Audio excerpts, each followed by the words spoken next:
Biləsuvarda yol qəzası baş verib. Hadisə rayonun Aşağı Cürəli kənd ərazisində qeydə alınıb. Hərəkətdə olan Niva markalı avtomobil idarəetməni itirib. Nəticədə nəqliyyat vasitəsi kollektora düşüb. İlkin məlumata görə sürücü 1960-cı il təvəllüd Əlizadə Əliyev sükan arxasında ürək tutmasından vəfat edib. Avtomobil bu səbəbdən idarəetmədən çıxıb. Faktla bağlı araşdırma aparılır.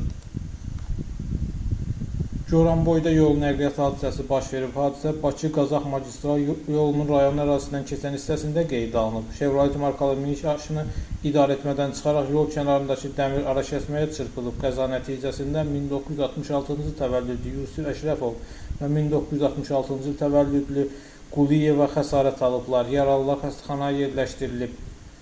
Məlumata görə qəzaya düşən avtomobilin sürücüsü 44 günlük Vətən müharibəsinin şəhidi Məhəmməd Əşrəfovun atasıdır.